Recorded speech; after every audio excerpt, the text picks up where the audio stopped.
जत तालुक्यातील जिल्हा परिषद निवडणुकीत भारतीय जनता पक्षाने दणदणीत यश मिळवत राजकीय समीकरणे बदलून टाकली आहेत. आमदार गोपीचंद पडळकर यांच्या विरोधात काँग्रेस, राष्ट्रवादी काँग्रेस, अजित पवार आणि राष्ट्रवादी काँग्रेस शरद पवार हे सर्व प्रमुख पक्ष एकत्र आले होते. मात्र या संयुक्त आघाडीला भाजपने जोरदार धक्का देत 9 जिल्हा परिषद गटांपैकी चक्क 8 गटांवर विजय मिळवलाय. पंचायत समितीच्या 18 जागांपैकी भाजप 12, राष्ट्रवादी अजित पवार गट 2, काँग्रेसला 4 जागा मिळाल्या आहेत. जत तालुक्यातील एकूण 9 जिल्हा परिषद गटांपैकी तब्बल 8 गट भाजपने जिंकले असून केवळ एका गटात राष्ट्रवादी काँग्रेस अजित पवार गटाला यश मिळाले.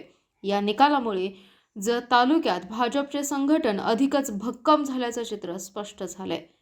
निकाल जाहीर होताच भाजप कार्यकर्त्यांमध्ये उत्साहाचे वातावरण निर्माण झाले. अनेक ठिकाणी फटाके फोडून मिठाई वाटून विजयाचा आनंद साजरा करण्यात आलाय.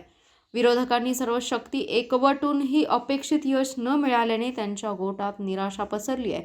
जिल्हा परिषदेचे विजयी उमेदवार शेगाव शिवाजी खिलारे भाजप, मुचंडी रमेश देवर्षी भाजप, बनाळी सुनील पवार भाजप, डफळापूर स्वप्नाली मासाळ भाजप, बिरुळ शिल्पा जीवनावर भाजप, उमदी याळगोडा तोरणे भाजप, संख कविता पाटील भाजप, दरिबडजी सरदार पाटील भाजप, जाडर बोबलात सावित्री रवी तमनगोंडा रवी पाटील राष्ट्रवादी काँग्रेस अजित पवार गट यांचा, तर पंचायत समितीचे विजयी उमेदवार कल्पना अंकलगी राष्ट्रवादी अजित पवार, शालंताई कोरे राष्ट्रवादी अजित पवार, संगीता सावंत काँग्रेस, उत्तमराव कट्टीमनी भाजप, सदाशिव दर्गाकर भाजप, रविकुमार बगली भाजप, लक्ष्मण चव्हाण काँग्रेस, नकुसा शेंडगे भाजप, सुनीता बेडगे भाजप, विना बिराजदार भाजप, प्रमोद सावंत काँग्रेस, विजय रुपनर भाजप, संजय बोराडे भाजप, अर्चना पाटील भाजप, महेश गावडे भाजप, मनीषा दुधाळ भाजप, बसवराज घेजी काँग्रेस,